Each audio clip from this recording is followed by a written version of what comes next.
Welcome to Hallis Beer Hall. We're your spot for the grit and passion of Chicago sports.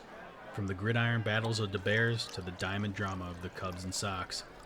Grab a cold one, settle in, and let's slapshot our way from the United Center to the Lakeshore Drive. This is Hallis Beer Hall, where the game never ends and the passion never fades. I am a businessman now. Thank you. That's all I needed for him to do that, and it became personal with me. Big time players make big time plays. Every time you step into the UC, the fans are gonna chant MVP. You want to be good or great? You know, I'm not a very good catcher. I'm much better at getting high than getting low. We're back tonight. Everybody is Hank and Aaron, and Connor is not going to be with us because he is at the Bulls game, but he might give us a call in during halftime to give us a report on anything going there. With us tonight, we have a couple guests that might be popping in and out. We got right now Mark. He is a guest from before that is returning to us. And a new guest is Ryan, one of my good friends from the Chicagoland area who now lives out in Colorado. All right, you know what, Ryan? Tell us what you're into sports-wise. Hey, gang. Yeah, appreciate you having me on. Long-time listener, first-time caller into the show, as they always say on radio shows for some reason. But yeah, it's great to see everybody. And I grew up in Colorado, but my folks are originally from the Chicagoland area, so I split my allegiance between those two sports fandoms. I lived out in Chicago for about 6 years, so I got to solidify my Chicago allegiance, I would say, and now I'm back skiing and living the dream in the mountains of Colorado here. So, yeah. Oh yeah. Where at in Colorado are you? So I'm in Colorado Springs. It's like an hour south of Denver. Okay. But yeah, right at kind of the base of the mountain, and then yeah, man, we're getting dumped on snow, so getting a lot of skiing in lately and hiking, biking, all that Colorado cliche. I really like to live that life, so loving it. Oh, yeah, that's awesome. You know, My brother lives in Denver. Nice. Okay, there you go. You're not missing much. It's like negative degrees in Chicago right now, so it snowed a little bit and melted, and then it got really fucking cold. Well, it's so funny. Like when I was a kid, so when I moved out to Chicago, I was like, "Oh man, like I'm from Colorado. I get it. Like we have snow, we have cold. Like I got this." I don't got this. Like Chicago is brutal, man. Yeah, I'm still cold. I'm still cold. It's been 3 years since I moved back out. I still haven't recovered from like the bone-chilling, just earth-shattering cold you guys have. Well, you went to Northwestern, didn't you? I did. I went to Northwestern, which that's probably my main sports fandom, which is a sentence no one has ever uttered before. We're, you know what, we surprise ourselves sometimes. Like we took down the #1 team in the nation twice in the same calendar year in basketball, but then we'll lose to like St. Mary's School of the Blind and like miss the NCAA tournament. So little funky to be a Northwestern fan, but definitely enjoy it. They call us the Cardiac Cats for a reason, boys. And nice nickname. They live that life. Yeah, for sure. I'm gonna die. They're gonna kill me soon. Like I can just feel myself getting balder and like my heart working less. Like, but for the time being, ride or die. Nice. Their new stadium looks sweet from like the renderings and stuff that I've seen. So that's kind of cool. It's gonna be neat. We I don't think we understand how NIL works. Like we just keep throwing money at facilities, which is awesome. So when I was there, we built a $260 million athletic facility, which is the most expensive in the country. And now we're building like a $500 million stadium, but we keep forgetting that you can just like buy quarterbacks. Hey, the quarterback. Yeah. Yeah. So it's like we still recruit like a 2-star quarterback, but to play in like essentially the Dallas Cowboys stadium, which is, sort of shocking, but we'll figure it out. We got a lot of people with MBAs at Northwestern. They'll run the analytics at some point and figure it out. At least that's the hope. So, God, I guess where do we want to start? So who are the two first ranked teams that Northwestern beat? Was Purdue one of them when they're one seed for like a week. Yeah, it was Purdue twice. Which Yeah, again, classic. they maybe shouldn't have been ranked number one. Because again, they kept losing to Northwestern, and I feel like you should just never allowed to be number one ever again. It doesn't matter how much time has passed. Like you should just be like, oh, you went undefeated this year, but you lost to Northwestern in 1978, so. We mute this Ryan guy now. 'Cause, You're talking to Run two. my You're talking to Yeah, two some background. Purdue. Me and Mark both went to Purdue. Yeah, sorry, boys. I just I'm terribly sorry. Oh my god. And I don't really get it. Like, I think we just were like, I have an idea. Like, let's just put 4 guys on Zach Edey, and then we'll put like 1 dude for everyone else. And it worked. It worked twice.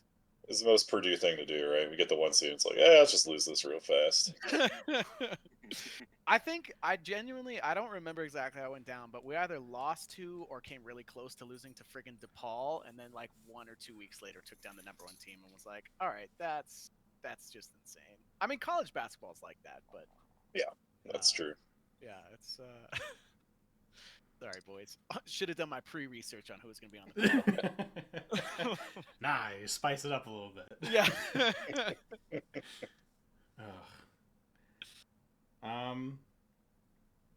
Well, I guess Ryan, you're a local Broncos fan. Considering we're Bears fans and we didn't get into playoffs, but surprisingly, the Broncos did. What's your take on the team and Bo Nix, and having that random? He's not a rookie, right? Or is he? He was a rookie. He is. Yes. He's 78 years old this year, but he is indeed a rookie. He played in college since 1986. But yeah, I'm thrilled. I appreciate that the Kansas City Chiefs didn't want to play the Bengals, who are absolutely rolling. So instead of playing their first string at the last game of the year, they just played like dudes from the crowd and let us win 38-0 and get into the playoffs. Typical Chiefs. So that was very nice. Especially considering we're rivals, that was a very kind thing for them to do to us. It's interesting because I don't think anybody had any expectation to make it to the playoffs. When I look at playoff teams, like every playoff team I can think of has weapons that everybody in the league knows, right? Whether it's your skill positions or just like, man, they have a stout offensive line or their defense is sick. And I don't really feel that way with the Broncos. I kind of feel like we were a little bit of a ragtag team. And so the fact that we were able to kind of start putting it together, especially with a rookie quarterback, was super exciting. I think we have a lot of places to go. Bo Nix is good. I think it does help that he played for a long time in college, but he still is a rookie, right? So there are times where like Bo Nix will short arm a pass and like bounce it 8 feet in front of a receiver wide open, and you're like, ooh, Bo, not your best. But then other times the dude throws darts. So I think he's got the base skill set to potentially be really good. He's just got to refine it a little bit. And as long as we just keep giving him some weapons and just kind of start to strategically place players around him, I think the Broncos could potentially be pretty darn good here. I think we've got some core pieces now, which is very exciting. And since the Broncos won the Super Bowl in 2016, we've sort of just like refused to win since then. I mean, the Bears, same 1985. It's fine. Yeah. Whatever, 2016. Yeah, you guys know, yeah, exactly. God. So it's been an interesting journey. Thrilled we made the playoffs. Had a feeling we were going to get absolutely rocked in the first round, and yeah, that's pretty much exactly what happened. But the fact that we made it was exciting, man. Can't ask for too much more. At least given how the season was supposed to go. I'm thrilled. So, do you think maybe like next year or the year after that, you could just like keep the Chiefs on their knees and out of the playoffs? That'd be great. Okay, dude, you know what's driving me nuts? The Chiefs for the first time looked bad. They looked terrible, and then they're just like year they've looked great. Like, yeah, I don't know how they keep winning. It's I fucking hate the Chiefs because it's two teams. The Chiefs are the worst, best team I've ever seen in my life. Like, they're like, hey, we had 8 passing yards this game, but we still beat them by 4 touchdowns. Ridiculous. And you're like, dude, what the fuck? Yeah. Wasn't that? They had like so many 1-win games, right? Or 1-score. Oh, absolutely. Yeah. Like if you flipped it, like their record would be like 4 and whatever. It's ridiculous. I think it'd be less than that. I thought it was like two and whatever. Like it was really low. Like they would be last in the league and getting the first draft pick. Yeah. Yeah, like, and it's just driving me nuts. And I don't know if you guys watched the game yesterday, but I do think Mahomes gets some calls. Oh my God, that was He ridiculous. had that yeah, slide yesterday where he wasn't even touched. I think the two defensive players hit each other, and they it's ran into each other, and he Yeah. like He's a he runner. fucks with them. Like he literally like doesn't go down until the last second. He tries to draw the contact. He had on that same drive. He like flopped out of bounds when he like Oh, pulled that up one was right just before Yep. the sideline. Like he's trying to debate the calls, and like that's got to be so frustrating as a defensive player. No, you Well, can't and play. You honestly- can't even play defense at that point. Yeah. I don't know if at some point the league wants to do something about that. Because I get it, the league definitely has like a vested interest in trying to protect their assets, right? Patrick Mahomes draws in views. Like we Mhm. want like offense.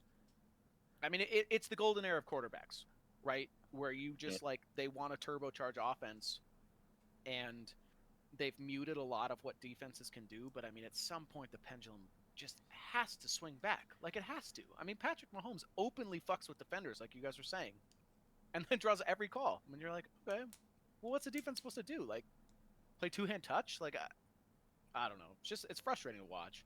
Yeah. Yeah, it was like I think they changed the rule in college because I think it was Kenny Pickett who did the like deke like where he was about to slide and then didn't, so all the defenders pulled up and then he ran for a touchdown. And it was like you just can't do that. Like also it's kind of dangerous for the quarterback too because the defenders are gonna like now just start to go for them if they think that like they're Yeah. not gonna go down. I mean, So, if I was a coach of a football team and I kept seeing him like deke like that, I'd be like, just fucking hit him, just hit him.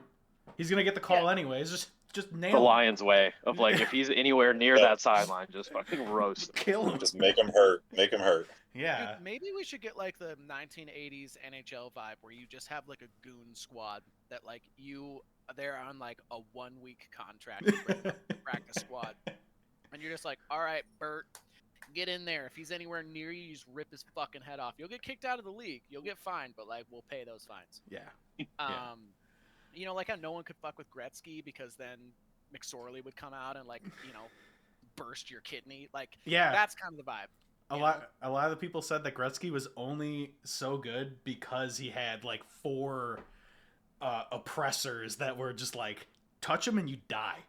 Yeah, like you'd literally like, God forbid you like even give him like a little poke check, then all of a sudden a 6'4" ice boxer comes out and like shatters 2 of your ribs. Like, that's the vibe.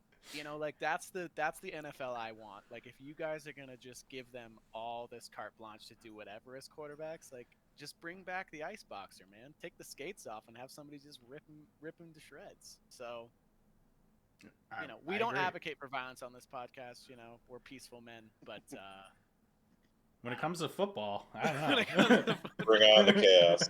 I mean, maybe Sean Payton bring back the bounty program. Like, we'll see. We'll see. dude, honestly, exactly. Like I feel like Denver's ready. We're ready for a little bit of that New Orleans spice, that flavor that he brings to football. So All I know is, KC, go ahead, win it this year, get your triple crown, whatever. Then just get out. Just Mahomes, go retire or something. Look terrible for the next 6. oh god, I hope so. And it was driving me nuts. Like they seem to just collect celebrities. Like everybody knows Taylor Swift, but then Taylor Swift was sitting next to Caitlin Clark. I'm like, all right, come on now. Yeah, they're like, all right, who can we get to go sit with Taylor so we can get more views? Yeah, like just oh man, it's just killing me. Like It's insane. They've collected my mom. My mom's a Chiefs fan now, and it's horrible. What? Like she literally has like, Aaron. Chiefs bandanas on her dogs. No. Like she's never stepped foot in either Kansas or Missouri. And yeah, she's just because she's super into Taylor Swift, and now she's into the Chiefs. And she sent me a TikTok with Caitlin Clark and Taylor Swift in the box. She's like, "Look at all the fans we have. Like, come on over." I'm like, "Mom, you're the worst person I've ever met." No.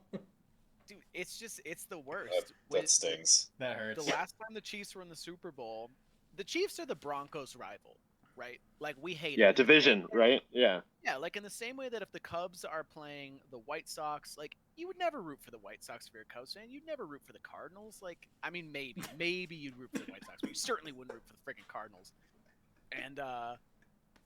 And all of a sudden, we're at the Super Bowl party. My entire family like comes in red. They're like, "Hey, Chiefs boys!" I'm like, "You guys are dead to me." What? Like, I hate Your family did that to you? Like, yes, like you guys are So- uninvited to Christmas. Like, I just this is unacceptable.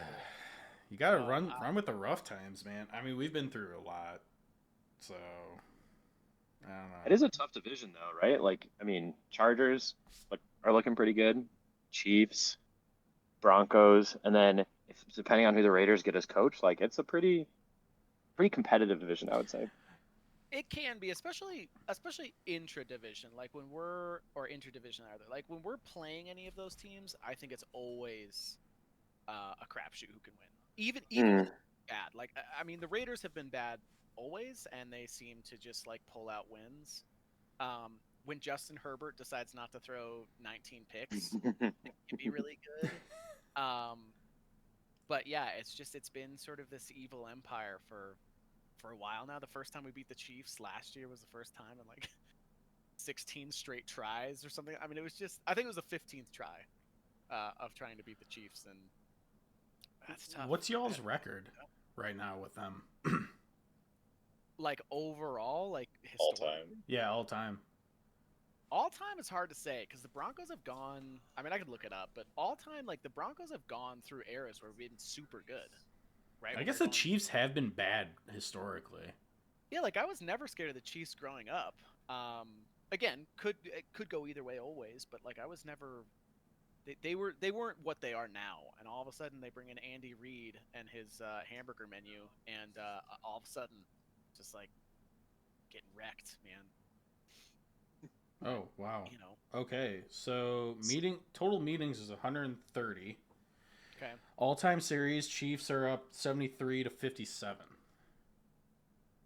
So it sounds like it was pretty even until they started to just beat the shit out of us.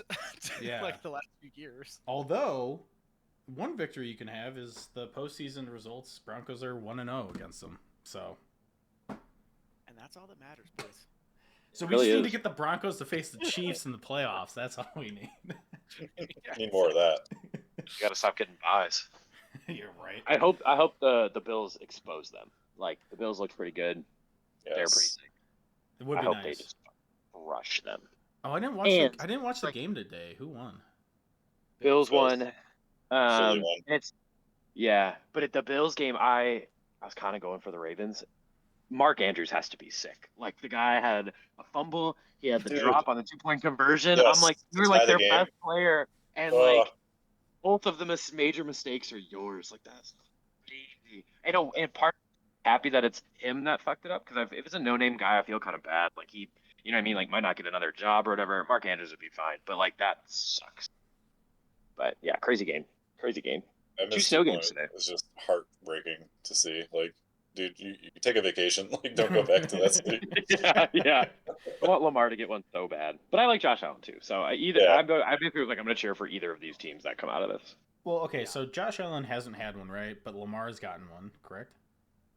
I don't think Lamar has one. Does he? Super Bowl? I thought Lamar? Flacco got the Ravens one. Oh, maybe. I thought Lamar had one.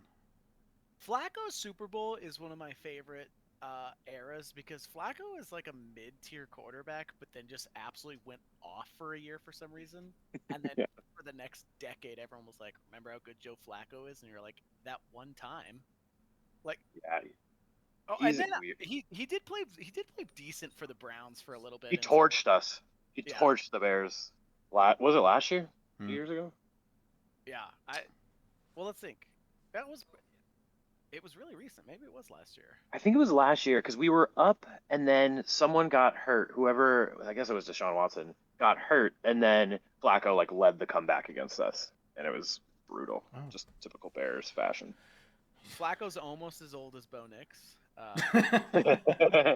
One hot take on Bo Nix. I really don't like the name Bo, I've decided, unless you're like from Louisiana and it's spelled Beau. I feel like that's okay. I don't like Bo. And I think it's because of I like Draft Day of like Bo Callahan was like the villain in that movie, and so I don't know, just rubs me the wrong way. That's how I feel. It's a hot take. Honestly, I appreciate that take. Somebody had to say it. I had to get it off my chest. Kelly is tired of hearing me talk about it, so I think it's a great name for like a pet. Bo? yeah, it's true. Yeah, but even still, I think still the French Louisiana spelling. If you just were like, "This is my dog Bo, B-O," I'd be like, "Dude, what?" Yeah, Why is he yeah, B.O.? it has to Does he be smell? French. Yeah, it has to be the Cajun spelling. Well, Bo Burnham is pretty hilarious. True. That's true. Okay, That's good. true. That's true. Bo Burnham can take the B.O., but everybody else. You were right. Lamar hasn't won one, so it was like it was either Lamar or Allen. So Yeah, and I'm happy for the Bills fans. Like they're crazy about that team. They deserve some happiness. I mean, I thought they like got to the AFC Championship a lot more than they have. Apparently, their last time was in 2010. No, I think I lied about that. But they haven't been that much, which is crazy compared to the Chiefs. This is their 7th straight one, which is fucking disgusting. yeah, I feel like for the past, I mean, the years have been blurring together recently, but I feel like every year the Chiefs are like, oh, got to buy into the playoffs. All right, cool. Well, what crushes me is like, all right. So I was reading this week about baseball and the new Japanese pitcher. I can't think of his name right now. Roki. Yeah, Roki. Roki goes to the Dodgers, and I'm like, how? How is that fair for parity? Like these guys are already stacked. I mean, at this point, Kevin Durant's going to join the team. Like this is insane. And then I'm like, okay, how do you like make these teams better so that there's not just the Dodgers in the World Series every year? And then I think that same thing in football, and I'm like, well, the Chiefs, how do you not get them to the Super Bowl every year? This was the year. Their team looks terrible, and then they just still are like just somehow rolling. Like I just I really hope they get exposed. I hope the Bills can just absolutely destroy them. But Me too. It's just like one of those things where as long as they have a decent offensive line, then like Patrick Mahomes and Travis Kelce can just improvise, and that's so hard to defend against. Like that's like Yeah. it's that weird saying of like if you give Patrick Mahomes like 20 seconds, it doesn't matter. He'll march down the field somehow, some way, which is just crazy. It's like he's just playing, pickup ball. Just, just doing the tosses. Yeah. I can't think of anybody ever on any team who like you have him dead to rights. Like the dude is going down, and a quarter inch before his knee hits the ground, he throws a dart to somebody who just happens to be open, and you're like, oh, okay. Yeah. It happened to the Texans. The touchdown to Kelce in the. Yep. He's literally like horizontal with the ground and like finds him in the end zone. Like usually when other quarterbacks do that, it's like a lobbed ball that ends up being like a jump ball, and it's a pick for 28 yards. Like, but somehow the dude pulls it off every time. You're like, man. But yeah, here's the hope, boys. Here's the hope in the Chiefs. You know what's another team that's just insane to me right now? What the hell happened to the 49ers? I felt like the Niners were like poised to get their revenge again this year. And yeah, I think the injury bug. Injury bug. It was the beginning of the year. Yeah. CMC, But I mean, even still, like the Lions at this point are literally playing dudes from like the local Rochester Hills High School. Like they still somehow like made it to the playoffs. Yeah, I can't believe their defense didn't regress. I was saying that yesterday. I'm like, dude, who are these people? Like their secondary are like third stringers. Like they have Kendall Vildor, he used to play for the Bears, and he couldn't even like stay on the Bears. So yeah, it's just insane. But again, NFC North exposes frauds. Frauds. Dude, whole division. The whole frauds. fucking thing. Two teams, 15 and 14 win seasons, just get knocked out of the fucking playoffs like it's nothing. Dude, the Vikings got rocked. Dude, the Vikings got destroyed, and then the Lions just like didn't click that night. Like that night, it was insane. Commanders just went off. Yeah, yeah. Another rookie. Out of his mind. By the way, another rookie who isn't ours, just going off, and it's so like frustrating. He just Jade clicked Daniels with Cliff Kingsbury, the guy that we interviewed, and went with Shane Waldron instead. Fucking worst. We're horrible. I don't get what I don't understand is that was like watching an SEC football game where like they just are like, hey boys, like skeleton defense only, every fourth play is going to be just an absolute dick swing moonshot for 78 yards. Like, it was just insane. Like, did you see that stat that like that's the most points scored in a playoff game ever in the second quarter? It was like 42 points in a quarter. It was massive. Fucking bananas. Like it's every other play it seemed like. They just got some, giant gash down the field. It was so weird too that like the Lions, like as someone who wants Ben Johnson to be our coach, I'm like, he's getting so cute in the worst situations. Like, why did he need Jameson Williams to throw a pass on like fourth down or whatever? I don't think it's fourth down, third down or whatever. I'm like, Yeah, just it was third. go with what you're like. You have so many weapons. Why do you need to do a trick play in that moment? And that kind of killed him. So Yeah. They almost got the onside kick, but that's rare. But yeah, no, the trick play at that moment kind of sealed the deal. It was weird. I would have rather been in Goff's hands and him dime it to Williams again, but But Goff had a bizarre game because I think there were a couple throws he pulled off that, like, I mean, the dude was surgical this year. I mean, just absolutely just dissecting defenses, and not even looking like he's trying. I mean, just kind of chilling back there. And yesterday, I think he had flashes of that, and then there were other times where it was just like, dude, what are you doing? Those turnovers were just so brutal. So bad. they're very bizarre.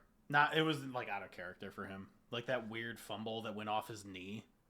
That one was definitely unfortunate, but the interceptions were like, Yeah. I don't know if it was just like trying to rise to the occasion because there's so much scoring that you're like trying to, I don't know, there's just pressure on you, so you're like trying to really fit it in windows you wouldn't otherwise. But I mean, But the thing is, like, Yeah, that wasn't the Lions all season. They were able to just score even with their defense getting crushed. was it the Rams or the Niners that I think he had 5 interceptions and they still won. Like, that's just kind of like, they're just, well, like, doesn't matter. We'll just go down the field again and keep scoring. I think that was the Rams game. It is. That's a good point. It is sort of the Lions mantra of like go big or go home. Like Dan Campbell in a nutshell. Dude, fourth downs. He had the most fourth down tries all season, and he got majority of them. I kind of It like. just makes for some fun football to watch, honestly. Yeah, it does. Yeah. It's a great that time. ball down there and just like it's so fun seeing those big catches. Well, it was a great game to watch as a neutral.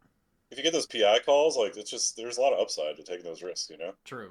I think the interesting stat, like, of him just going for it was awesome, but his reasoning behind it was, my guys are going to be ready when they're in that position, so they're not going to be like, oh shit, I'm nervous type deal.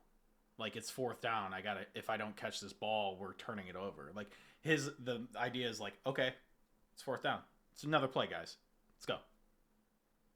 I like it. It's not like the third attempt the whole game to try something like that, right? Mm-hmm. It's all game long. I love the guy, and one of my favorite things about Dan Campbell actually is that even when they like the media tries to pimp him and they're like, Dan, like the analytics said you shouldn't have gone for that, like it backfired. When it does backfire, he kind of just like tells him to fuck off. He's like, look, man, all right, we're gonna do what we're gonna do. It's the Lions' way, and you're just like, you know what? I'm gonna run through a brick wall for this guy. Like, I was a big Dan Campbell fan this year, dude. yeah, dude, what a menace. I love him. I was geeking. If the Bears are doing terrible, and I was just like, at least I got Dan. Shadow Lions fan. But again, like Mark said, they were fun to watch. It was just like they were just They putting were up fun to watch. 40 points on every team. And they're like easy to cheer for. Like, obviously we like Montgomery, like Jahmyr Gibbs is cool, Jared Goff like is cool, Amon-Ra, like they all seem like nice people, and they're like, it's an easy cheer for team. Yeah, I think it's mostly Dude, Montgomery. I love the Sun God is such a menace.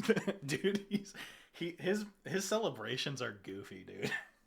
Dude, his one where he just like stands on his freaking head. Like, Oh my god, that was crazy. That was crazy. I saw that. I was like, what the fuck is this? And then the guy made like the T. I was like, what the fuck? Yeah, dude. They playing that? That's some like Da Vinci Code shit. I don't know. That was weird. Well, T and for extra touchdown. for you Bears fans, remember when he walked into Lambeau with that fucking shirt that said Green Bay? Oh, dude, I wanted love to it. buy that shirt so bad. I was like, where are we selling this? So much respect, yeah. Yeah, that was sick. I wish a Bears player would do that. I would have bought that shirt instantly. Actually, speaking of, the Bears did beat the Packers at Lambeau, so 1-0, fuck the 2025. Packers. Undefeated Caleb this year. Just undefeated at it might be a little late. It's a little late, but I don't care. Dude, that was your Super Bowl. All right? Oh, It it was was, my dude. Super Bowl. Get to talk about it for at least 15 more years. Also, me, Aaron, and Connor were just like, let's just put money on it. Fuck it. Yeah, put money Bears money line. And it comes down to the field goal. Yeah, oh my god. That was sick. That made it even better. But yeah, what a win. And I think that honestly it was really important for the team. Like just in terms of getting a little bit of momentum going into the off season. I think it also helps from a pressure standpoint of everyone talks about we've lost 11 in a row, the Packers. We haven't won at Lambeau since the Brett Favre Thanksgiving game or whatever. Or Brett Favre Remembrance Night, whatever the fuck it was. And so now they don't have to deal with that anymore. It's just a game against the Packers. You don't have to worry about the streak, you don't have to worry about any of that. So I think that was a very important win, even if technically hurt draft prospects or whatever. But I think whatever. it was awesome. No one in Chicago cared about that. No. I had chilled down my spine crazy. I immediately had a call from Connor, and we were both just screaming on the phone. And then I was just like, I'm gonna conference in Aaron. What? And we were just like, what the fuck? What the fuck? That was amazing. Nobody beats the Bears 12 times in a row. Nobody. Yeah, don't you dare. But I also thought we had for sure fucked it up when was it DJ Moore on another DJ Moore screen pass fumbles the ball or whatever, and I'm like, oh, this is over. And whoever was calling the game was like, Bears fans are just wondering how is this gonna go wrong for him, and then instantly fumbles it. I'm like, oh, we're dead. Kelly thought I was gonna fling myself off our house. It was just all of it was bad. Yeah, I was. Yeah, overcame. Oh, God, it would be the fact it was on a kick too to win it. Just the redemption. Just yes, thank you. And then the best celebration of them all trying to jump into the stands and these very angry Packers fans fuck you, fuck you. And they're just staring into their soul. That was so sick. Yeah. God. Good vibes going into the off season for sure. Which, I mean, now we're just sitting here with how many head coaches have we interviewed? 12? Million, probably. So many. I don't even know who we're gonna take. But should be in full swing now, right? All the guys besides I guess Joe Brady from the Bills are available for us to now go after. Everyone's out of the playoffs that we're kind of looking at. So I'm curious to see how quick this kind of starts to unfold. It sounds like the rumor is that it's between Ben Johnson and Mike McCarthy. So I'm just kind of interested in what happens, to be honest. Okay, so I don't know why, but I just don't like Mike McCarthy. He just doesn't seem like a good coach to me. I felt that way, but I've warmed up to him. He's won a lot. He's won a lot, and he knows the NFL. Yeah, so maybe that's why I don't like him. That's probably why you despise him. Yeah, probably. And he's not a sexy pick, right? It's parted ways with this team. You know what I mean? It's not it's a hot up and coming offensive mind, but an offensive guy has been there, has done that, has worked with lots of different quarterbacks. Yeah, I don't know. Yeah, I think I would be okay with either. I also feel I don't understand how any coach for the Dallas Cowboys can ever be evaluated, because Jerry Jones is such an interfering menace. In personnel decisions, in just everything. I think if you let Mike McCarthy just do his job, I think the dude's has a pretty proven track record. And I am always a little bit apprehensive about the young offensive minded, crazy dicing through the league. Look at the Dolphins. That's exactly what their coach is, and then the league just eventually adjusts. And kind of figures it out. That's not to say that what is his name? Mike McDaniels? Is that who that is? Yeah. That's not to say that he's a bad coach suddenly. He's not. But I feel like those are flashes in the pan, and not always, but I feel like those are flashes in the pan. And if you have a guy who's pretty tried and true with a lot of different teams and has shown a lot of yeah, just consistency. I do think there's something to be said about that.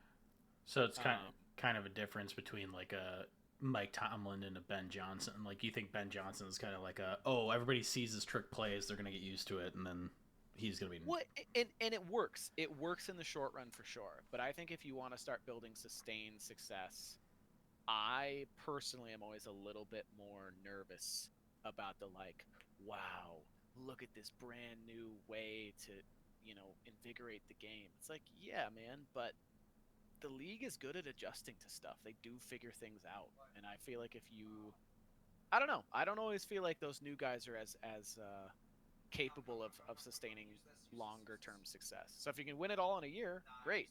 Or maybe two. But yeah, I don't know, man.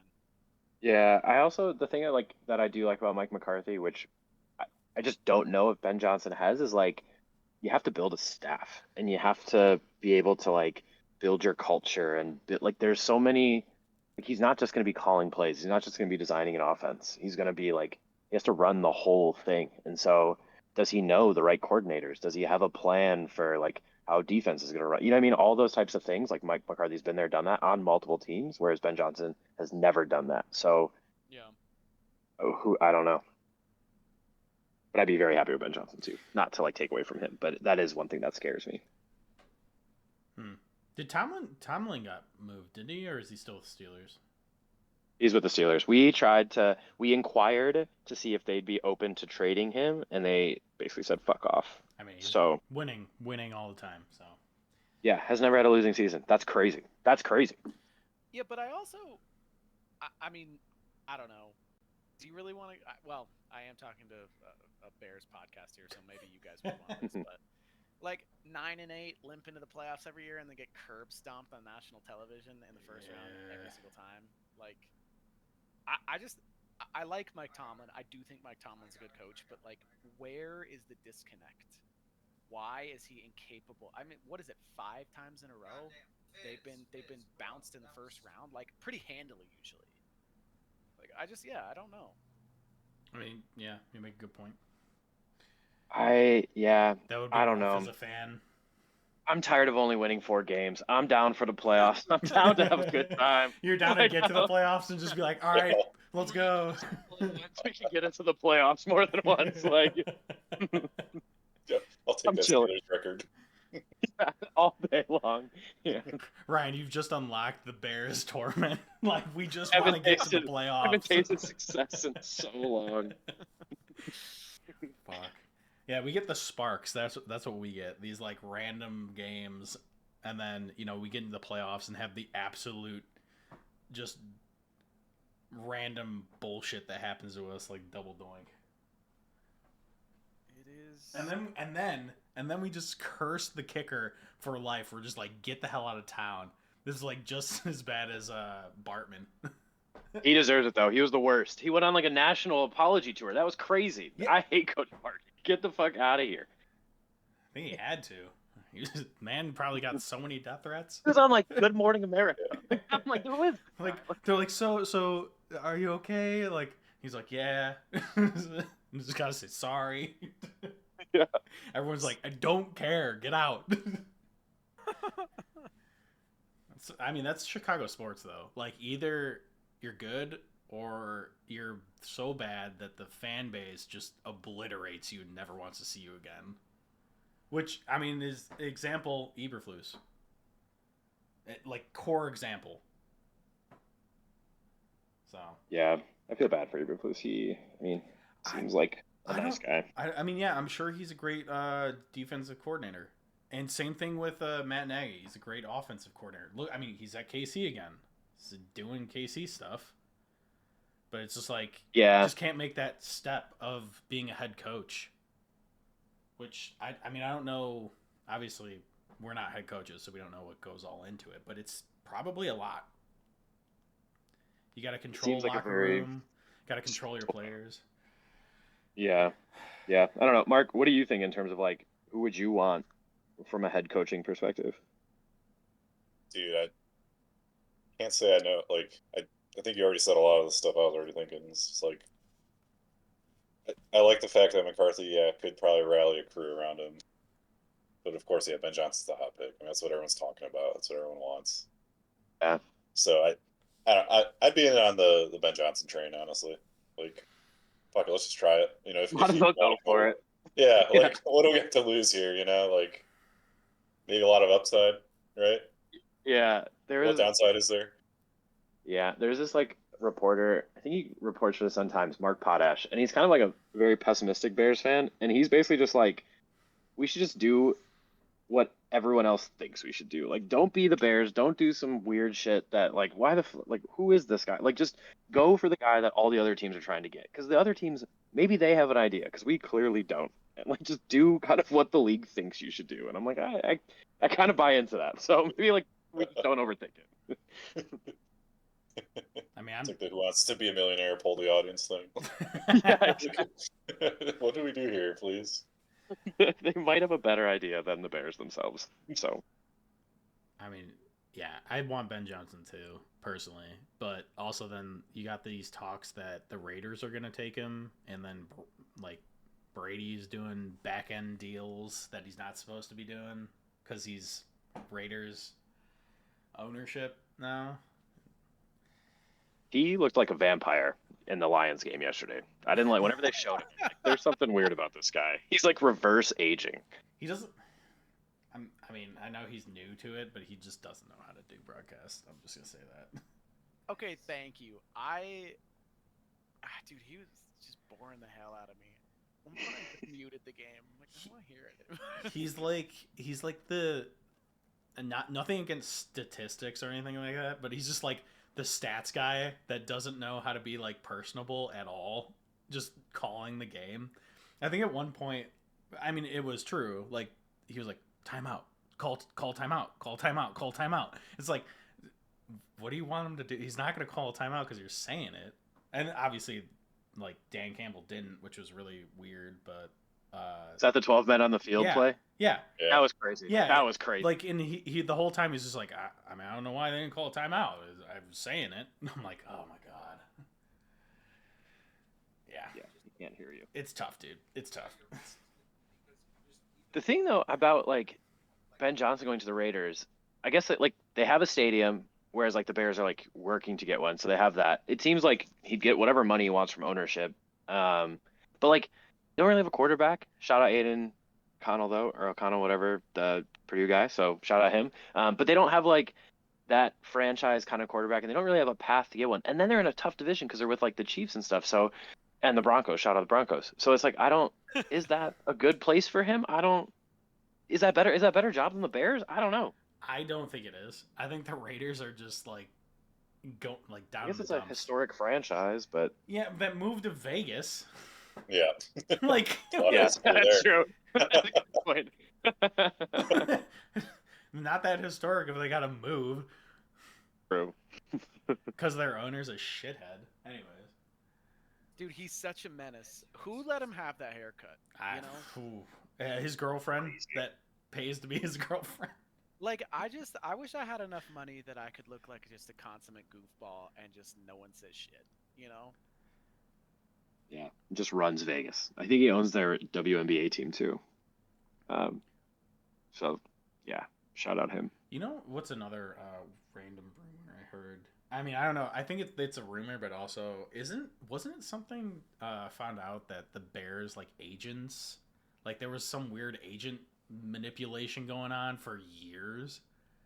Yeah, it's like nothing illegal, but what's happening basically? There's a story that came in ESPN. I think it was Caitlin Kayer had the story, but like all of the Bears. There's this guy Trace Armstrong who was drafted by the Bears in the 80s, and now he's like a coaching agent, and pretty much the Bears like kind of exclusively go after his clients. So Ryan Poles is his client, Matt Nagy was his client, I think. Eberflus is a client, Shane Waldron was a client, Mark Helfrich was a client. So like what they do is they like package people together. So they'll say like, hey, like you need a coach and a GM, like we have two people that we represent, like we'll just package them together and like give them to you. And so the Bears keep using him. and it like clearly isn't working. But it's like becoming a more of an issue within like the NFL in terms of like the hiring practices and stuff, because it's not giving other candidates a fair shot, because like the agents are kind of already making the connections for the teams instead of like letting the teams actually go out and interview some of these other coaches and stuff. But yeah, he's really like, everyone's pointing at him of like, is he kind of a problem in that he has like the McCaskey's ear or whatever? But the thought is, now that Kevin Warren's in the mix, maybe he won't have as much sway anymore. And the thought is that like they're not going to look at any of his the people that he's representing for these jobs. So I guess we'll see. But apparently that's how Poles met Eberflus, and why there was like not that much of a coaching search. And Poles was just like, yeah, I'll go with this guy, because he met him at like a summit that was held by that agency. So That's jeez, that's some good old boy shit. it really is. Yeah, it's like the good old boys club. That's wild. Huh. But I don't like it. Yeah, I don't like the sound of it at all. Yeah, I mean, that's some shit. To be fair, it's like there's a lot of moving cogs, I'm sure, within the NFL, but like I always kind of had that weird feeling that agents had a lot of sway over, like, oh, like you're a really good agent, you have all these, players and clients that you're able to get. They have like it's almost like a trading card game, dude. Who's got the best picks? I got the best deck. Here. That's wild. That'd be interesting to dive into that a little bit more. I don't know. Yeah. The other frustrating thing there is like, just because they did it right once or twice, or like add somebody or represented somebody that did well, like that's no guarantee of future success, in my opinion. It's the same way, like, think about how the draft works. Like, they run all these numbers, all these analytics, whatever. They've got armies of turbo nerds trying to figure shit out for them. And then, like, yes, do I think that's a completely useless exercise? No, not at all.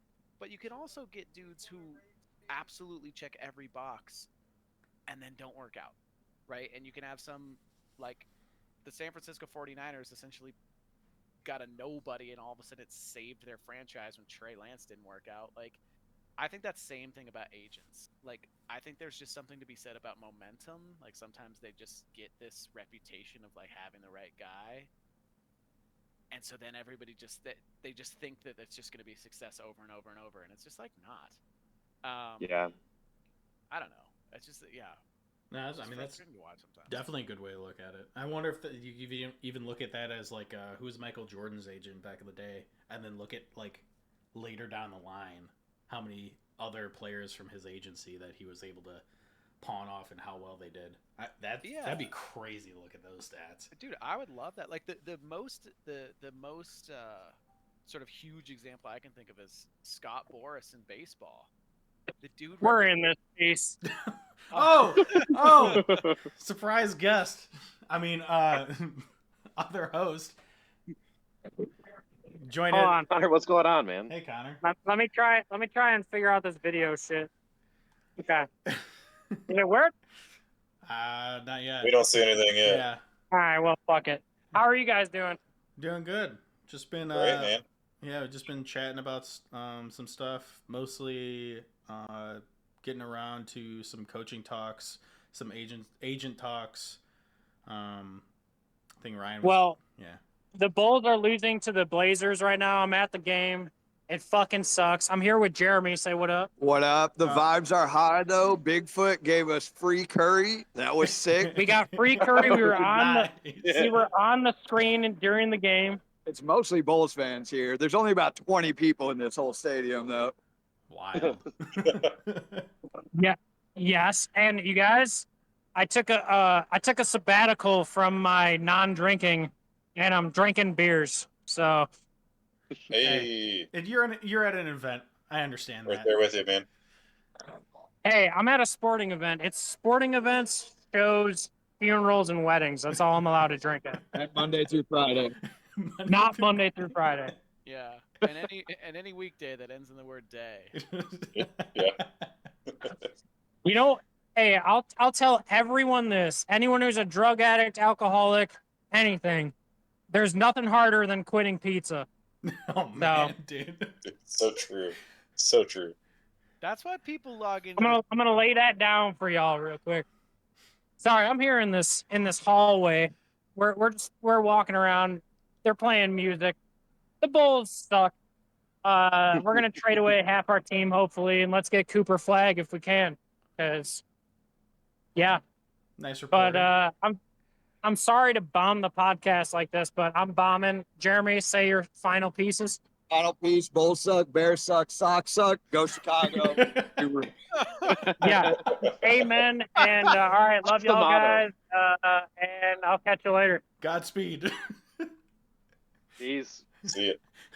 All right. Just a quick intermission from our other host, Connor, while he's at the Bulls game. Okay, honestly, Bears suck, Sox suck, go Chicago. I was gonna say, I don't know if you guys are looking for like a tagline for the podcast if you're making T-shirts, but I think that is it. I'll make that. That is the line, yeah. Like, team, if you guys are looking for merch, I think you got it. It actually would be a sick shirt, like in just like regular script, like on a white T-shirt, black font, like that would be great. Didn't even get all the teams. Blackhawks suck too. That can be on the back of the shirt. Oh yeah, and Hawks too. Oh my god! To get that merch going, man. Yeah, I had to look Podcast into needs to that. sustain itself. Into that this year. We gotta look into that in a Patreon. All right, sorry. Let me pause. Ryan, what were you saying before the abrupt intermission? Before our commercial break. Oh yeah, about agents. What I was gonna say is, I think the biggest example of what we're talking about, where an agent just kind of gets undue influence, is Scott Boras. Most notably in the MLB, but like the dude, every client he has gets. I mean, Juan Soto just signed for like $700 million. That dude is not worth $700 million. That's insane. How much does he get? I think 5 to 10% or something like that, right? Like he gets he makes a lot of money. The thing that's crazy is like Scott Boras, it feels like the easiest job in the world. He's just like, my client's not going to sign unless it's for $1 billion. And then teams are like, okay, here's $1 billion. Like, I don't understand what he does. Like, someone's going to pay for Juan Soto. You know what I mean? Like, what does Scott Boras have to do with any of it? Dude, honestly, I don't know. But again, I think it partly goes back to that momentum thing of like, you just convince the world that this dude's worth this much, and you do it one time, and then from then on, it's just like, that's the case. And yeah. Again, these teams are signing these contracts. I mean, they are going to pay that dude. Like, the Mets are going to pay until the Mets franchise, like, is bankrupt. Like, I have a friend who's a big Mets fan, and every single year on Bobby Bonilla Day. Yeah, I was about to say, it's just the next Bobby Bonilla. Yeah, like, I love texting him, happy Bobby Bonilla Day. It's my favorite day of the year. And eventually that will end, and then instead of being $1 million to Bobby once a year, it'll be like $10 million to Juan until, you know, the two of us are dead. Like, it's just insane, man.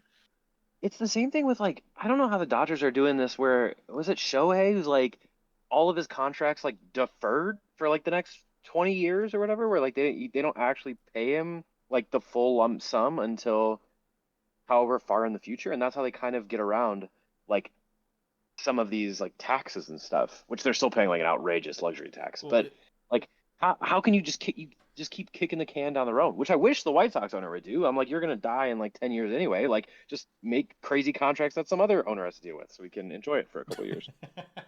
Well, isn't like the cap rate on the Dodgers right now like 33 something, 33 million or something like that, or it's something outrageous. I can't remember what it was. I don't know, man. I saw 103 million.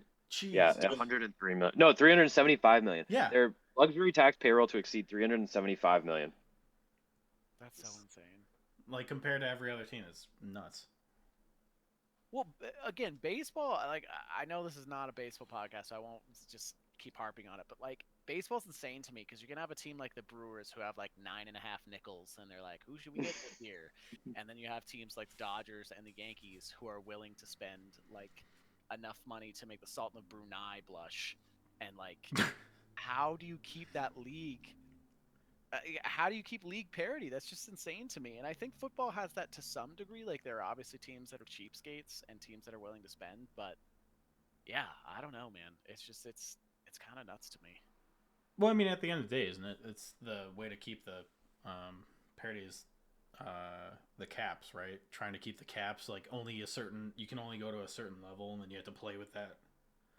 Caps, and then you have a floor, so you have to like spend X amount, so you can't just like absolutely tank, and then like revenue sharing and stuff. So even if you're a big market team, like some of your money goes to the smaller market teams. Yeah. So I think that helps too. It does. And then the way they do the schedule, where it's like all the fourth place, like the Bears will have an easier schedule next year because we'll just play all the fourth place teams in the NFC or whatever. So okay. Yeah, I mean, I guess that would be it. But baseball has been around and not been doing that, and I don't think they're going to change anytime soon. So. Yeah, it's just it's crazy times. But yeah, I don't know. I feel like one thing I do appreciate about football is this is gonna be a crazy take considering the Chiefs just are unstoppable, but I don't necessarily feel like there's super teams. Like in basketball, there are super teams where like you get the 5 best dudes in the league are all on the same team suddenly. And you're like, what the hell? Like I don't necessarily think that's the case in the NFL. Like, yes, is Patrick Mahomes probably the best quarterback? Well, maybe not this year, but like, yeah, probably. But then you also have teams where like he doesn't necessarily have the best running back, doesn't necessarily have the best wide receivers. Like he's got good wide receivers, he's got really good running backs or good line. But I say all that because it makes it fun to watch other teams. Like when you have a super team in basketball playing a bunch of nobodies, you might watch for the super team, but like it's sad to watch the nobody team. Whereas in football, especially like on the playoff teams, like I was saying earlier in the podcast, like I can't think of a single playoff team except for maybe my own Broncos who like don't have clear this dude is badass. This dude is an all-star. This dude is like, one of the best. Yeah, I don't know. It makes the league a lot more fun to watch because I think on every team there's somebody who's like, oh shit, like this is the dude we're watching for. Yeah, I can agree with that. Like, yeah, there's like a ebb and flow. Like there's really good teams, but it's not like. I mean, maybe like Brady era was like that, but also again, that's like just saying Brady. Like it's just the QB, and then he had a couple guys behind him. I think Brady had good players, but like he didn't necessarily. I think also he made some of those players good. Good QBs do make players good. Yeah, that's very true. I don't think Edelman was like the guy. Or like Wes Welker. Yeah, like exactly. Wes Welker. I loved Wes Welker because the dude like looked like me. Feller out I'll there. put that as your picture, Wes Welker, Ryan. Dude, honestly, I'm sure if I met Wes Welker, I bet he's like giant. Because I remember thinking Northwestern back in the day had this running back named Justin Jackson who looked so little. Like, played for the Chargers, right? Justin Jackson. Yeah. Oh hell yeah! So we'd always say Justin Jackson, the ball carrier. Mm-hmm. And everyone in the crowd would say it, and he looked like the tiniest little dude like you've ever seen. And then we rushed the field one time after we beat Michigan State in like triple overtime, and I found myself right next to Justin Jackson, and he towered up maybe like 4 inches, and I was like, this little feller is like 4 inches taller than I. Like, God damn, dude! Like, I just tough for my ego, honestly, but I'm Wes Welker, 5'9", 185. Okay. Oh, very normal human. Yeah. Mm-hmm. I mean, 185 is pretty beefy for 5'9", but like. I would say, Ryan, you're not that short. 95'9", and it is not how Wes Welker looks. Yeah. Like, I don't know. I gotta put on about 40 pounds of muscle to make it there, but I think I can, boys. Next podcast. Give me a couple weeks and a shit ton of steroids. What's the opposite of Ozempic? Give me whatever that is. I think it's milkshakes. All right. Yeah, there you go. Well, I'm going to Dairy Queen, and then I'm ready for the NFL, boys. Full of blizzards later. Load 'em up. That would be a crazy story. Yeah, Ryan. He came into the NFL. He used this electrical, worked with the electrical grid guy, but now he's just this beefy football player, kind of like Bates and being a kicker. Just construction worker. Just decided to go kick footballs. Yeah, dude. Honestly, I kind of think that same thing about Josh Dobbs. Like, I love that the dude's backup career was NASA. Like, that's insane. You know what I mean? Like, he did an externship with like shooting rockets at Mars. Like, what? What the hell? It's like, yeah, I did that. Good. There's a guy on the Bears that was featured in Hard Knocks where it's like he's just basically keeps deferring his like medical school because he's like, I'm just gonna do this NFL thing until I like can't anymore, and then I'll go to medical school. I'm like, all right. That was a running back, right? Yeah. I'm like, word. Nice backup plan. Sick. That's so insane. Well, since we're back on football, boys, what are our predictions for the rest of the playoffs? Anything? What are we thinking? What do we got right now outstanding? I think for me, I think the AFC just wins it. I think whoever wins the Chiefs-Bills game wins the Super Bowl. But I think it'll be, I'm hoping it's Bills. I kind of want the Commanders to go. I'm like torn. I don't like the Eagles at all. I don't know why. They just kind of like rub me the wrong way. I think I don't like their head coach, but I also don't want Jaden Daniels to succeed as a rookie quarterback. Like, if it can't be Caleb, it can be nobody. So that really pisses me off. So I'm torn. So I don't really, I'm basically just cheering for the Bills basically. So hopefully it's like Bills, Commanders, I guess, and then the Bills win and he throws like 15 interceptions. That's my hope. But I think probably the Chiefs just end up winning again. I'm just gonna bet on what works. So that's kind of where I'm at. Mark, what do you got? Yeah, I'm hoping for Bills Commanders too. Honestly, I think the Bills will have it over the Chiefs. I don't know the way the Chiefs been playing past couple weeks, like they're not looking that strong. Like, yeah, maybe with the refs on their side, sure, but can't keep using that as an excuse. So, so blatant. Commanders, if they keep their hot streak, I could see them going all the way. But yeah, fuck if the rookie wins it. Like, goddamn it. But I would love to see what the Bills fans do, just how crazy they get if they were to win it all. Like, that would be just so fun to watch, like the riots. Buffalo would just burn down like the Yeah. other side. They like march into Canada and like take over the other side of Niagara Falls.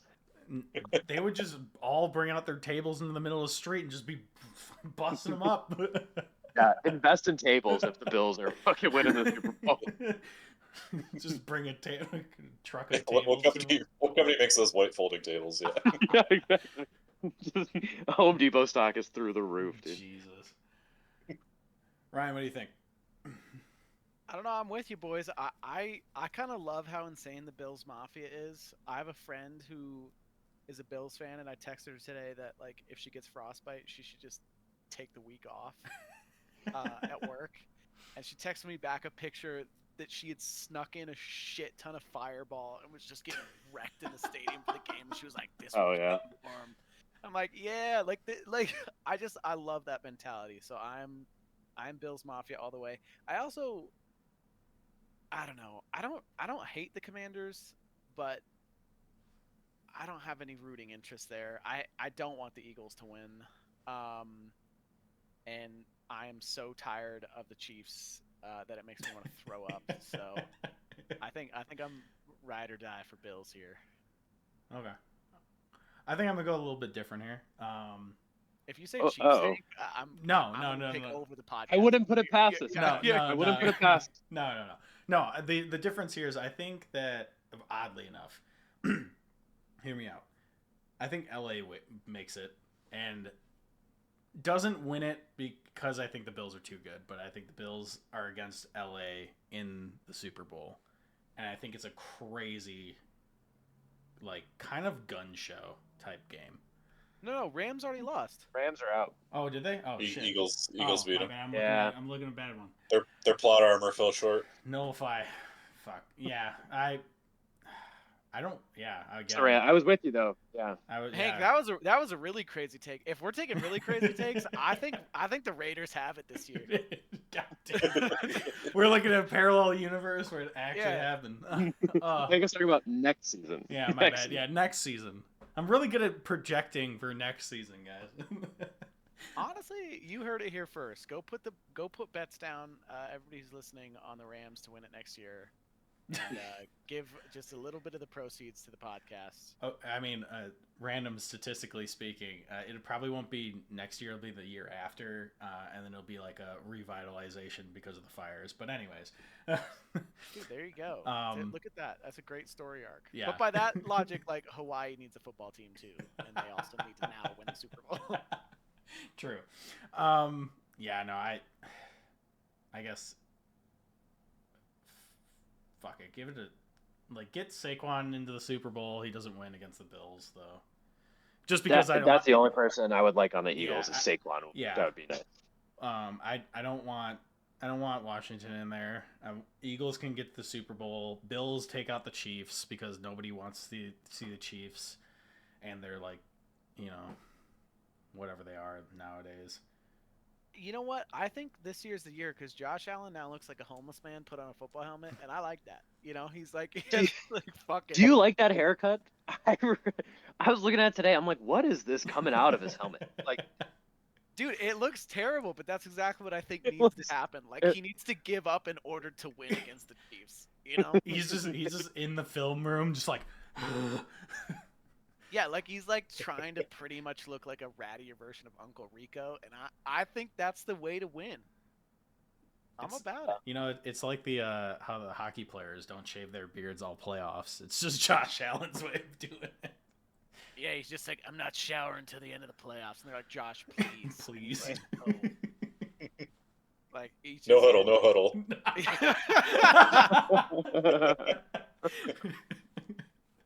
Oh God. Yeah. It'll be interesting. I don't know. It's kind of there've been a couple upsets so far, I think, in the playoffs. Yeah, I mean, Lions one was huge. They were 9.5 point favorites. Yeah, I guess that's pretty much the only one, right? I shouldn't say couple. The Lions were definitely like a huge upset. Dude, playoffs across the board. The college football playoffs have been the same way. Every single one seed got instantly bounced. It's like, all right, well, that was weird. That's true. Yeah. Or everybody who got a bye, rather. We can talk about that. Yeah.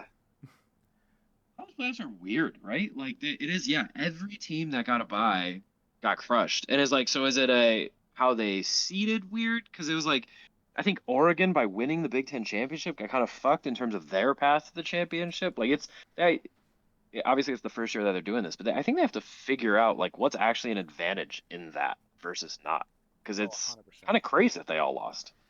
Well, and the most frustrating thing for me, and I know I'm going to make a lot of enemies by saying this, but my favorite New Year's tradition is to watch, either on New Year's Eve or New Year's Day, watch Notre Dame get curb stomped on national TV.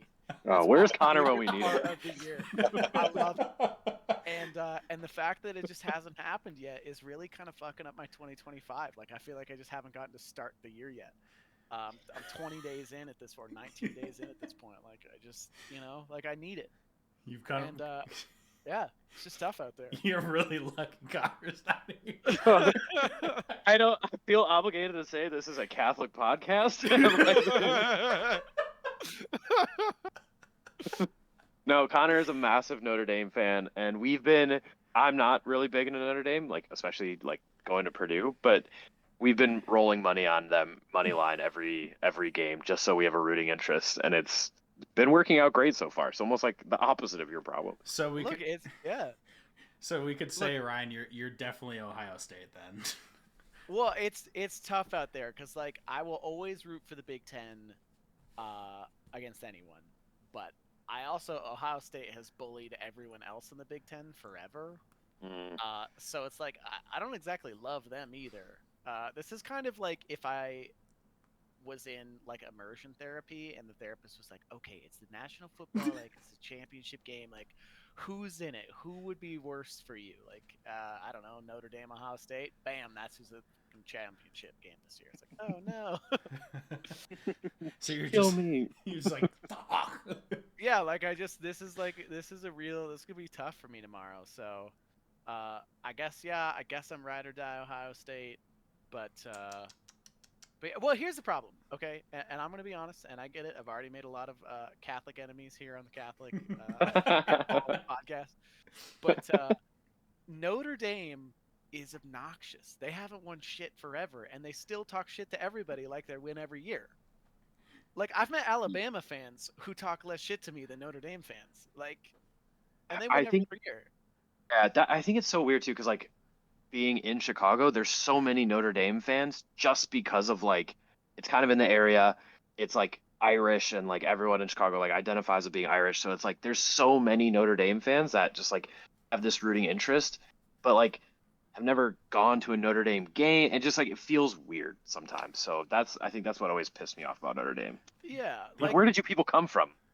Well, right, and like I went to Northwestern, man. Like Northwestern's like we're Chicago's Big Ten team, and I remember being like, well, why can't we just be Chicago's team? We're the only fucking team here, and they were like, oh, Notre Dame, and I'm like, oh, really? The team that's a couple hours away in a different fucking state, like that's Chicago's team? Like what the fuck?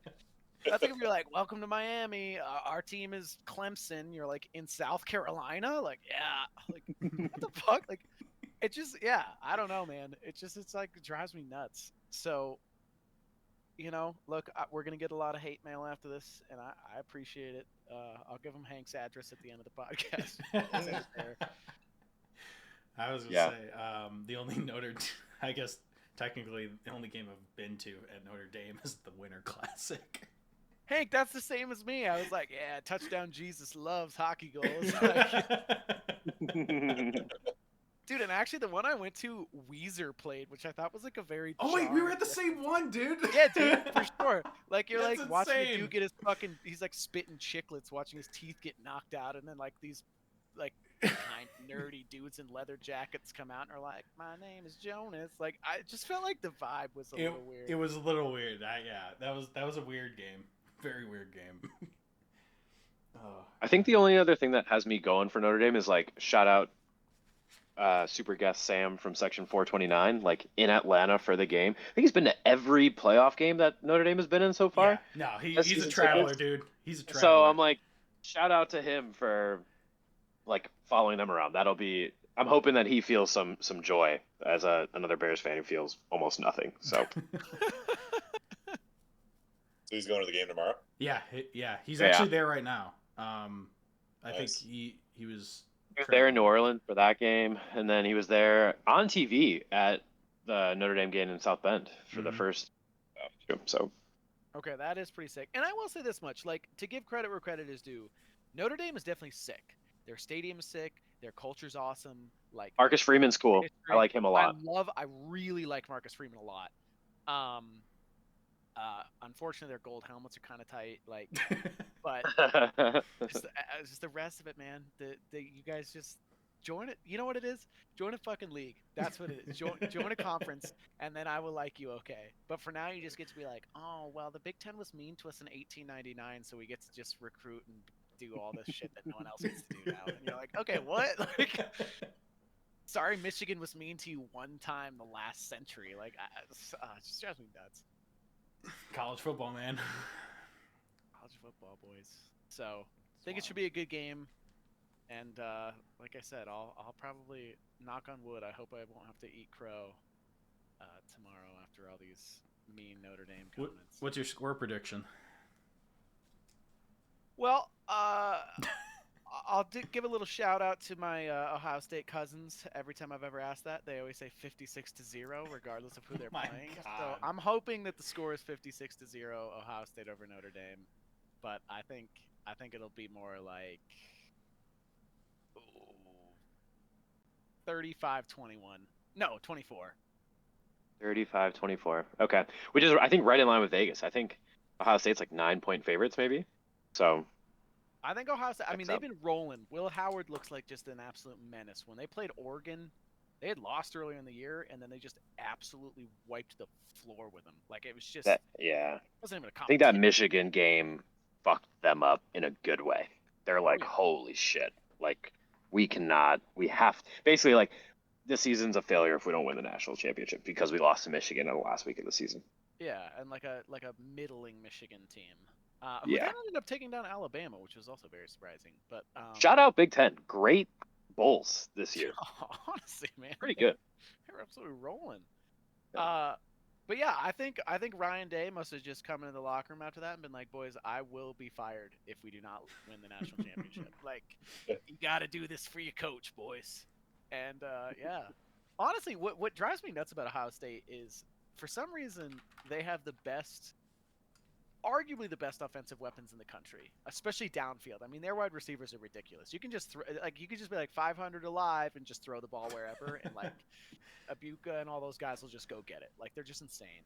But for the Michigan game, they were like, I have an idea. How about we never throw it once? We just win the battle in the trenches, and then lost. And you're like, okay. And then they just figured it out after that. They were like, hey, I have an idea. What if we don't fucking do that? And then they've just been winning since then. So I don't know. I think it'll be a good game, though. Any way you slice it. Notre Dame's the top dog on takeaways, so we'll see. Well, I think. Tell me how many takeaways that would be. Oh, jeez. Well, I guess if you're going 35-24, let's flip that narrative. So probably at least 3. Okay. That's for Notre Dame. 3 takeaways. I like it.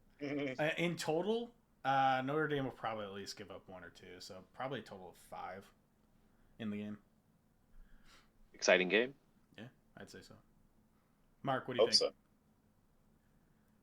I got no reason to favor Notre Dame, but man, I have to hate Ohio State. Like, yeah, cool to see Big Ten like got a lot of good rep this year in the playoffs, but I just hate Ohio State. Like, I'd rather see Notre Dame win. I think just bring me the chaos, Like, I want to see this happen. I feel like it's so tough for everybody because it's got 2 Purdue's and then a Northwestern. It's like, I'm just happy, living down here in Houston.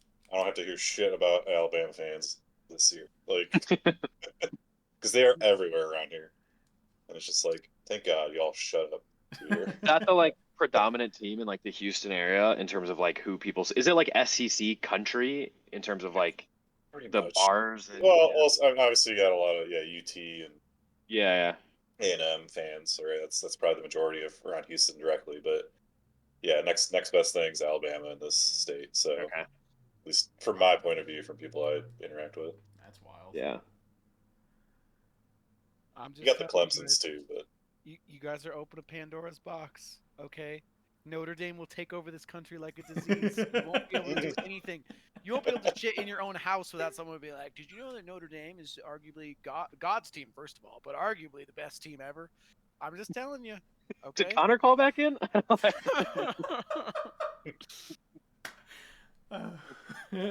I don't know, but I'm surprised you didn't get a tingle. Just rip up this chat. Dan Eber, our other good buddy, he's also a huge Notre Dame fan. But again, it's like Chicago Notre Dame fan. There's so many. Yeah. See, thoughts really quickly. What are your guys' thoughts on like the shit that Ohio State puts on their helmets? Michigan does it too, right? Do you guys like the little stickers? I kind of dig them. I don't know. I mean, they look like little weed for? leaves. I think it's for like doing good stuff. Yeah. I think it's a good like coaching mechanism, right? Get your players to like try to compete to like get achievements. Gamifying, right? like you get a sticker on like your report card, like that's it's the gamification of a sport, right? Like just here have this reward for doing this cool thing. Like, all right, cool. Yeah. Like give some incentive, like no matter how arbitrary it is, for your players like keep trying hard. That being said, I don't really care for them. It probably lets it get to their head, Yeah. What if an NFL team did that? That'd be the Bears bring stickers or something. I mean, I would probably do anything at this point to get them motivated. Okay, you would get, Let's like, try. you'd get like 7 stickers total the whole year for the whole team. Thanks, Ryan. Like it'd be like one tough, but that's one real. notepad worth Yeah. of stickies, like It's stickers. this is how many we got. We'll run out maybe. Yeah, Per like sack. we'll buy more if you guys like earn it. God. Well, Aaron, I think you want to bring up something, right? About like Chicago foods, your top 3 Chicago foods. I just want to know what everyone's top 3 Chicago foods are. I'm just kind of hungry. So I mean, yeah, I agree. It's a good topic because there's a lot of good food in Chicago, if you ask me. there is a lot of good food in Chicago. Yeah, it's a good point. I did send you this topic, and then I did no thought about it until this moment. I think okay, I'll throw my 3 out there. I think pizza's number 1. Like I love Chicago thin crust pizza specifically, but I like stuffed pizza too. Um, I think number 2 for me is a pizza puff. I love a pizza puff. I can't get a pizza puff here. It's the best like Oh, late night, get it at Windy City Euros, get a pizza puff. I like Italian beefs a lot, but like I think I got like chicken gyros more. I can't get like a good just gyro out here. And I don't think that's necessarily a Chicago food, but I feel like it is like pretty prevalent. So I think that's my number 3. I'm basically basing this off of like what did I order late at night coming back to our apartment At for the like 5 years. Windy, So, Windy City, Chicago. yeah, exactly. So I don't know. What are your guys' like if you had like your top 3 Chicago foods? dude, you said pizza puff, man. I totally forgot. Like I haven't had one of those in forever. They're so good. So You made me forget how much I missed them. Damn I'm you, sorry. damn you, Aaron. Yeah, pizza puffs have that like weird, like that really good like croissant crust. Yeah, and it's like so dark and like almost burnt, but like it tastes so right. Like I don't know how to describe it. Perfect mixture of like shitty ingredients. Yes. Like, we floated this roll off. I would say for me, I'll probably put deep dish pizzas up there, number 3, just because you cannot get that anywhere outside of Chicago. Like, and as many times I've tried other cities, like it never matches. Yep. Man, I had like my first good Italian beef, like literally last weekend here, like around Houston, and it just made me so much wish we had more Italian beef options. Like, I think Portillo's actually just opened up 2 locations around Houston. Really? That's Yeah, crazy. yeah. But I don't. Portillo's I going hope, national, dude. I hope to God the quality's the same, but who knows? I'll have to go give it a try. I'll report back on a future podcast update. And I'd say number 1 would be anything inside a Polish deli, Mm. because those are on like every corner, right? And he's or in the Chicago suburbs, and like those don't exist here either. So give me those pierogies, some kielbasa's, like oh man. Still like I don't even like sweets, but like a pushki or whatever the fuck, like around like Yeah. Easter Yeah. time, I'm like that's Mm-mm-mm. like I Everyone feel brings like them I into the need. office, dude. Yeah, exactly. I'm like where Oh, I don't. No one brings them here. What the fuck are these donuts? This is So bullshit. good. shit, Punchki Day like every month. Why once a year? But yeah, I think that's the top 3 for me. Ryan, what you got? I don't know. I think there's a lot of good options. First and foremost, I will fuck up a Chicago dog. I love them. Chicago dogs are good. They're very good. And out where I am, like if you even describe a Chicago dog, they like will throw you in the state mental ward. Like they just think you're so weird. But you get those sport peppers on there, like oh man, on a crisp summer day, watching the ball game, you make up a Chicago dog. I think that's hard to beat. I will also say my absolute favorite food I think I ever had in the Chicagoland area is this little Mexican restaurant. Hank knows what I'm about to say. Shout out to Taco Cella in Downers Grove. The first time I ever went in there, nobody spoke English, and I was instantly like, okay, this is great. Like, this is great news. And they made these, like, really solid tacos al pastor that were just unreal. Yeah, I think that's really solid. So the Mexican food in Chicago is really good, but specifically Taco Cella. And then I don't know. I think the last one is kind of up in the air. Deep dish gets a shout out. I'm actually a pretty big fan of. Every time I make it back, I make sure to go to the Billy Goat for good luck. Oh yeah, cheeseburger. Yeah, the cheeseburgers there are really solid. I think so. I don't know. I think you can't go wrong. I think Chicago's like an incredibly solid food town, and it doesn't get as much. I just don't think it gets as much clout as I think it should. I think it's sort of like everyone's all hoity-toity on New York and Boston and different places, and I think Chicago food is just unreal. I agree. I also, from like a fine dining perspective too, because I always was like it's in the middle of the country. Like, how are you getting like? But it's like, especially with food, like air travel and stuff the way it is now, like Chicago can get the best from both coasts, and it's still fresh food. So like, it like really is the best of like what the entire country has to offer. I find in terms of like cuisine. Yeah, I think it's solid, man. I think it's really, really solid. I'm gonna have to give Houston a shout out here, though. Like, we got our own unique stuff too. Barbecue, Yeah. you can't beat that. Like, That's true. You can't not gonna come anywhere near Houston there. yeah, we got Tex-Mex too. We also have like some of the best Indo-Pac restaurants in the country. So, you like Eastern cuisine, Middle Eastern cuisine? Houston's a great city for it. Oh man, dude, I need to come back and visit for breakfast. Oh, Connor must have heard me talking shit about Notre Dame because he's back. Oh shit. Dude, Notre Dame's about to fucking lay down that Catholic justice, dude. They got the power of God coming in on these boys. Connor, what's your national championship predictions? That's what we just went through. Yeah, Notre Dame by 1,000,000, dude. Oh, damn, that's way better than way over 56-0. And I thought that was bad. No. Are you asking me what the score should be? Yeah. Yeah. All right, Tiff, what's the score going to be tomorrow? Notre Dame versus who are they playing again? Ohio State. Like Notre Dame, OSU. Who's going to win and what's the score? Notre Dame 103. Damn. That's all I got. Okay, and what's the score of their opponent? It's like a landslide. Yeah, it's a landslide. It got like maybe 65.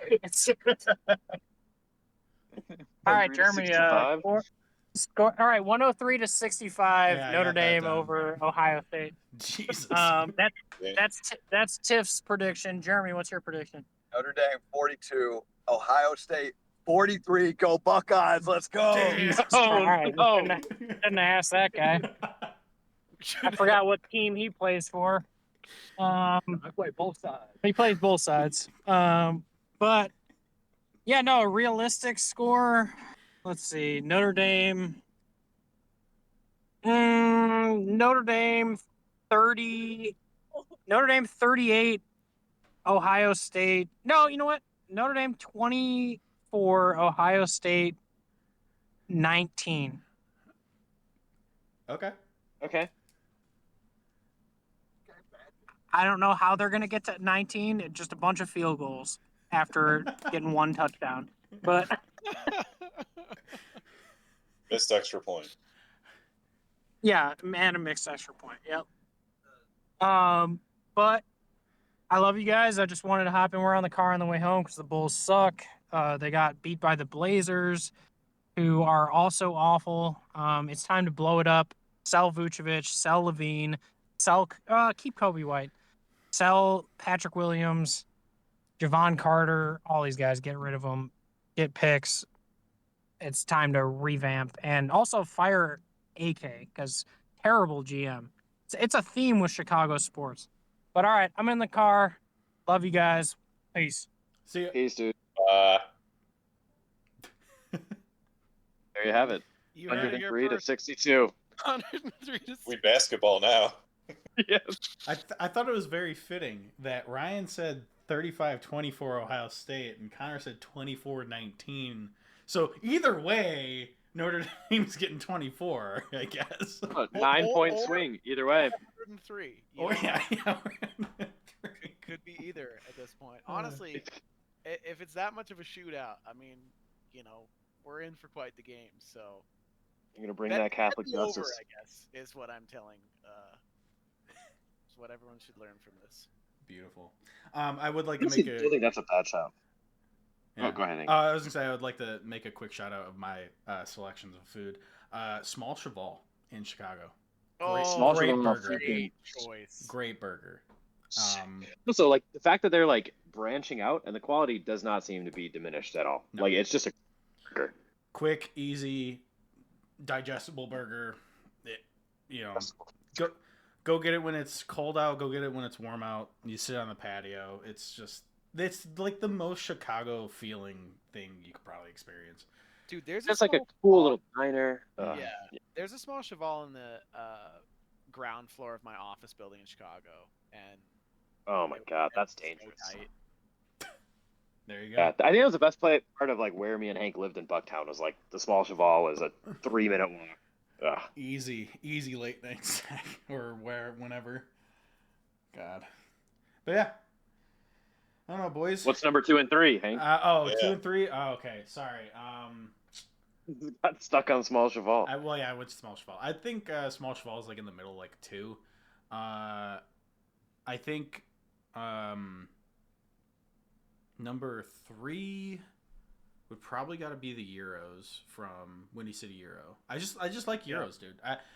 I go somewhere and get a Euro, and I need my Euros. Pita's just so good. Nice and toasted, and then there's like literally enough chicken for like 8 people on that one pita. It's just so stacked. And then number 1, just Aurelio's Pizza, dude. Can't go wrong. Shout out Aurelio's Shout Pizza. out Aurelio's. We're looking for sponsorships. Yeah. Joe Aurelio. Joe, call hit us us up if you're listening. We're the old time bus boys. So I would work for you again. Probably. Hit me up. In my olden days. And if it's for the podcast and you're a Notre Dame fan, I hope they win tomorrow. But if you're not a Notre Dame fan and you'll still sponsor the podcast, then I hope Notre Dame gets crushed. Play both sides. I'm playing both sides, boys. Got a lot of those, huh? So I always come out ahead. Beautiful. Well, boys, think we did it? We did it. All right. Well, Ryan, Mark, it was a pleasure having you guys, and hopefully we can have you on again. I mean, it'd be great. Oh, Connor's back. Connor, we're about to head out. All right. Well, I was literally just going to listen. Connor, one more question for you. Oh, one more yeah, question, because we all just went through ours. What are your top 3 Chicago foods? Ooh. A pork sandwich with onions and mustard. Just from home. Like, no, that dude, the pork chop sandwich is very famous. Hog Wild, dude. Italian beef, gotta be tavern style pizza. I mean, but close 2 seconds would be some honorable mentions. Honorable mentions, deep dish, and Maxwell Street, anything, Polish sausage, hot dogs. Oh, man. Anything from Maxwell Street. I'm about that life. Jeremy. We're getting this. Jeremy, yeah. We're going Pequod's Pizza, close second. Aurelio's, fucking tavern style, obviously. We're going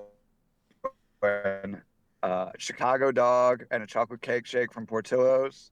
And then we're going fucking Au Cheval burger from Au Cheval, best burger in Chicago.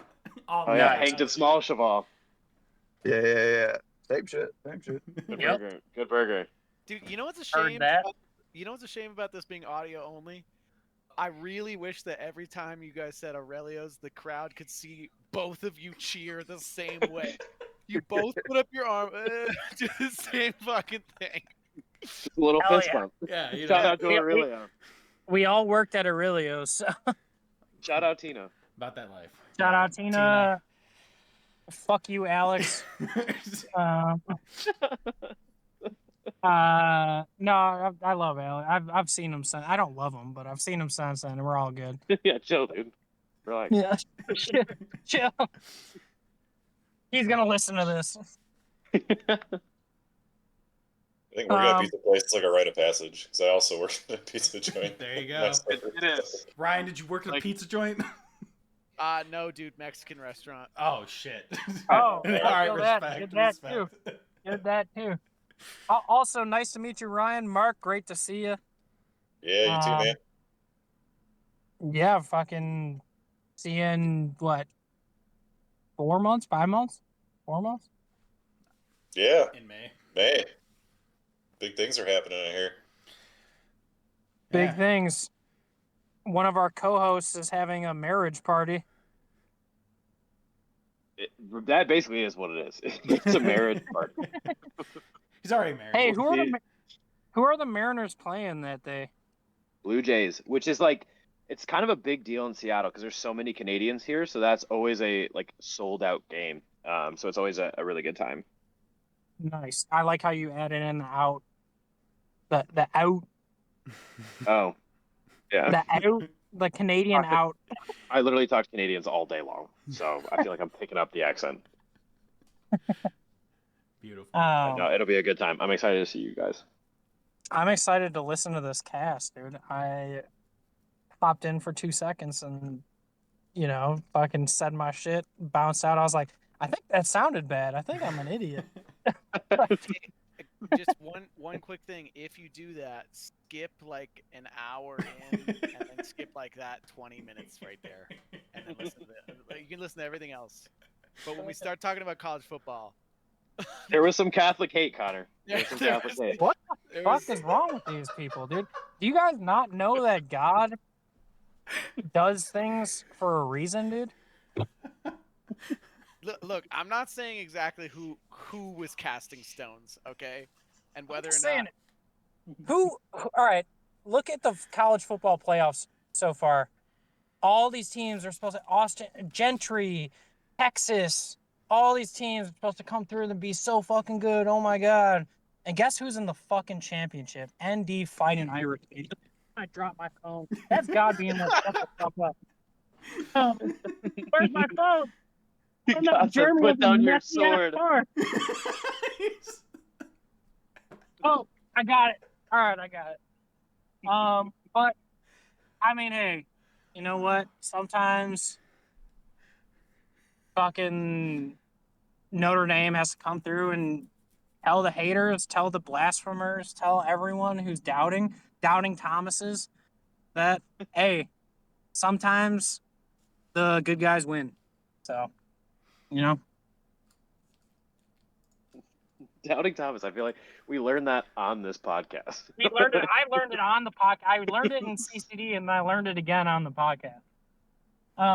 Also, Ryan Day looks like the mayor from Nightmare Before Christmas with the two faces, and you guys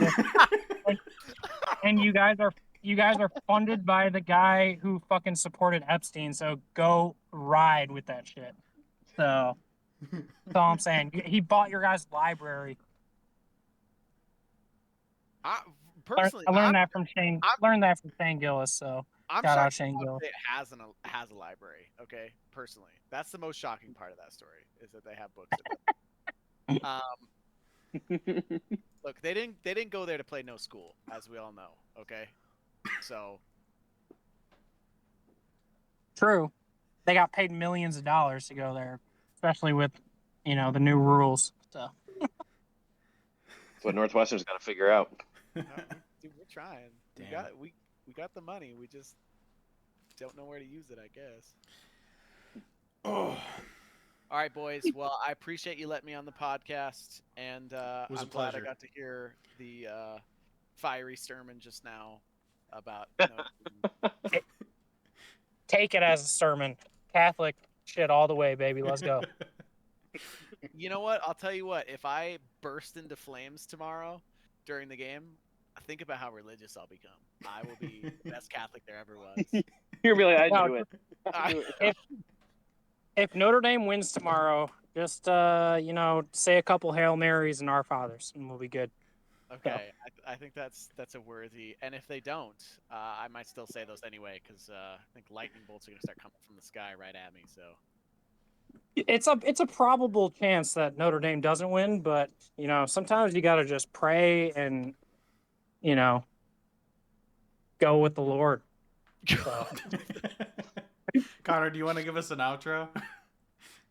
What does that mean? Just I think parting words of good. Parting word. We're out of here. Like you've You got lead your us in prayer. Or... yeah, you've got your Yeah. outro. Sometimes you just got to go with God, and now you got your podcast T-shirts. Bears suck, balls suck. Bull suck, bear suck, sock suck. Go Chicago. Chicago. That's Shout out great. Jeremy. Thank you for that. Yeah, I got one for you guys. Here we go. Green hills that roll like gentle waves where ancient stories softly sway, the misty morning's tender grace and Celtic hearts that never stray. That's all I got. I was trying to read it. I was trying to read a poem and my phone fucked up. So that's all I got. Beautiful. All right, boys, we're off. Good night. All right, one love. Cheers, fellas. It was fun. Well, a lot of things happen today. Sometimes life deals you bananas and you gotta just say, fuck it, I'm gonna eat that shit. I'm not touching it. Cut it. Cut it. We're cutting it. We're done. I had to tie that in. We're out. And they were all great. And they were all thrilling. And they were all dramatic. But you know what? Get big, get tough, and get fucked. Too bad we couldn't have had Hot, juicy cake takes, you know what I'm saying? Yeah, some that's fine. hot cakes on the griddle, you know what I'm saying?